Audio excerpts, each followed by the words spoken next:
what's up guys, and we are back for another video, no? So yun, for today's video, i-share ko sa inyo, ipapakita ko sa inyo yung dumating sa atin na ENC Glock 17 Gen 5 na tan, no? So exciting to kasi syempre colorful, maganda yung kulay, tan, no? Hindi siya yung pangkaraniwan na black color.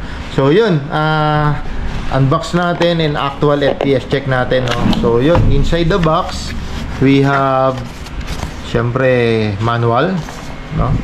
And etong ating unit na may 25 to 28 rounder magazine, no? So tan yung kulay din ng kanyang magazine, no? Yan.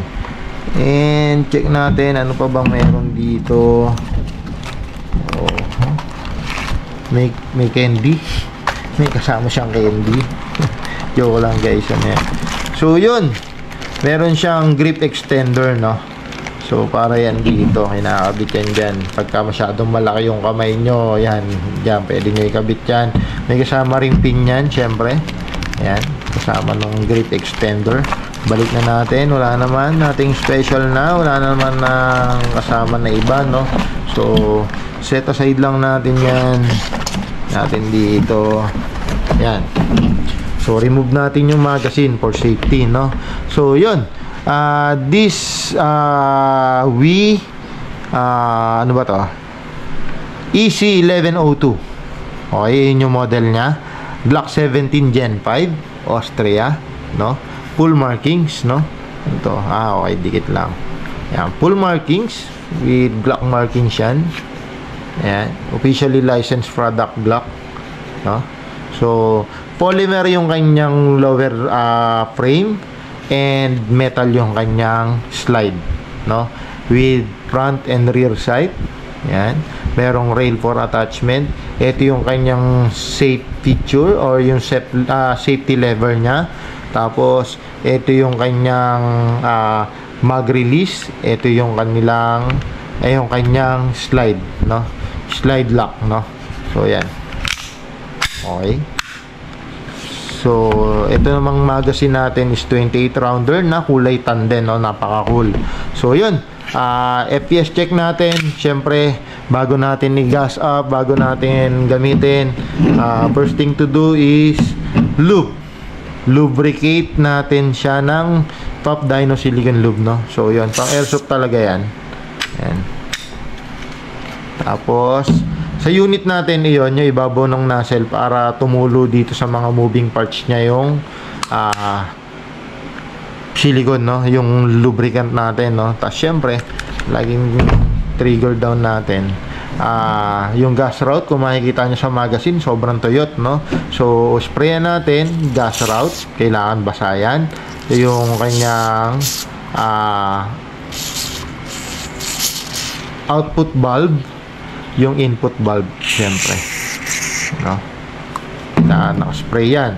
Syempre gagawin natin, i-load na natin ng BBs. Hindi siya agaya na ordinaryong pellet gun na dito na ilo-load, guys. Gagawin natin, pull down natin tong lever na to and check natin yon, yung wide opening na yon. So we are using 0.20 BBs for chrono testing. Yun yung standard, no? And BB loader. So yun, lagay lang tayo ng konti para ma-check lang natin yung FPS nya, no? So paglagay ng BBs, guys, make sure na walang ganyan, wala yung biyak-biyak na yan. Kailangan perfect alternate yan, no? So yan, perfect alternate natin. So yan, alug-alug lang, magpa-perfect alternate yan, no? And wag nyong bibitawan yung lever kasi pwede mabasag yung o madamage yung maglip. So dahan-dahan. Ayan, pag okay na, gas up na tayo. So sa gas up naman, ito yung ilalim, shoot lang natin yung nozzle, press for 8 seconds. Okay, 1, 2, 3, 4, 5, 6, 7, 8. Mabilisan lang kasi konti lang naman yung ipapayar natin, no?